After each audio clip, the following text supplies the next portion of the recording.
71 साल की रेखा आज भी सिंदूर लगाती हैं, पर शादी के 7वें महीने ही हो गई थी विधवा। तो ये सच में किसी के प्यार के लिए है या एक स्टाइल स्टेटमेंट है? पर रेखा की कहानी इन सब कंट्रोवर्सीज से बड़ी है। कैसे उनके पिता ने उन्हें कभी अपनाया नहीं, कैसे हीरोइन नहीं बनना चाहती थी लेकिन मार मार के हीरोइन बनाया गया। जिसके लिए पूरा बॉलीवुड पूरा करियर छोड़ने को तैयार थी, वही शख्स उन्हें छोड़ के चला गया और मीडिया ने उन्हें धोखेबाज डायन सब बोल दिया। कैसे 15 साल की रेखा का भरोसा फिल्म के सेट पे तोड़ा गया। तो चलिए आज जानते हैं रेखा की अनसुनी कहानी। रेखा की कहानी शुरू होती है मद्रास की बारिश से 1954, जब भानु रेखा गणेशन, जिन्हें आज आप रेखा के नाम से जानते हैं, दुनिया में आई। पापा जेमिनी गणेशन और माँ पुष्पवल्ली के इसके छुपे हुए तूफान में। पर रेखा के माँ बाप ने कभी शादी नहीं की, क्योंकि जेमिनी गणेशन पहले से शादीशुदा थे और उन्होंने पुष्पवल्ली से ना ही शादी की और ना ही रेखा को कभी बेटी का दर्जा दिया। तो प्यार के मामले में रेखा बचपन से ही अनलकी थी। अब आता है रेखा के जीवन का वो हिस्सा जिसके बाद रेखा की मासूमियत भी छिन गई। अनजाना सफर सेट 1969। डायरेक्टर थे राजा नाथवे। फिल्म के सेट पर एक किसिंग सीन था जिसके बारे में रेखा को पहले से कुछ नहीं बताया गया था, क्योंकि डायरेक्टर उस सीन में रेखा का नेचुरल रिएक्शन चाहते थे।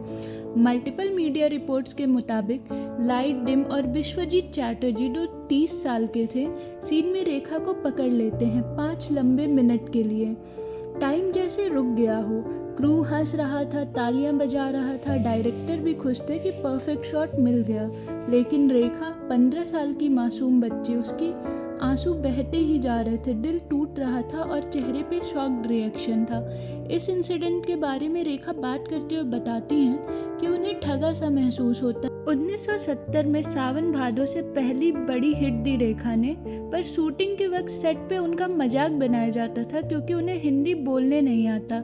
1986 में बीबीसी में दिए इंटरव्यू में रेखा ने बताया कि उन्हें उस वक्त तक भी अच्छे से हिंदी बिल्कुल नहीं आती थी। हाँ, लेकिन एक जुनून था कि हिंदी भले ना आए बट स्क्रीन प्रेजेंस ऐसी रखनी है कि ऑडियंस कन्विंस हो जाए।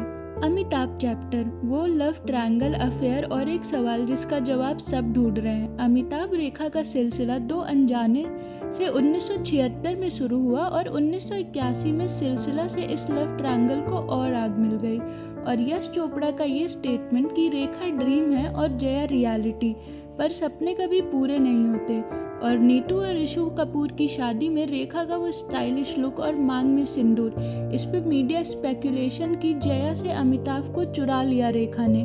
बट रेखा ने बोला ये तो मेरा स्टाइल स्टेटमेंट है। और अमिताभ और रेखा के लव अफेयर पे आज तक कोई कंफर्मेशन नहीं है कि रिश्ता था या नहीं था या क्या हुआ, अमिताभ का नाम का सिंदूर है या किसी का स्टाइल स्टेटमेंट। अब रेखा की लाइफ का वो चैप्टर जो दिल को चीर देता है। मार्च 1990 मुकेश अग्रवाल से शादी हुई। रेखा ने किसी के नाम का सिंदूर अपने मांग में भरा, जहां ये भी स्पेकुलेशन था रेखा अपना फिल्मी करियर छोड़ने वाली थी और घरेलू जीवन की शुरुआत करने वाली थी। पर जब वो लंदन में शूटिंग कर रही थी, उस वक्त उन्हें एक न्यूज़ मिलती है कि उनके दुपट्टे से खुद को लटका लिया है मुकेश ने और जान दे दी। और लेटर में लिखा, किसी को ब्लेम ना करना मेरे सुसाइड के लिए। बट मीडिया कहाँ मानने वाली थी। उन्होंने रेखा को विच, उनके फीमेल सेक्रेटरी से अफेयर, लेस्बियन, चीटर सब बोल दिया। और 1990 में रेखा की हर फिल्म फ्लॉप रही, बट उन्होंने हार नहीं मानी और 1991 में फूल बने अंगारे से कम बैक किया और इंडस्ट्री को हिला दिया।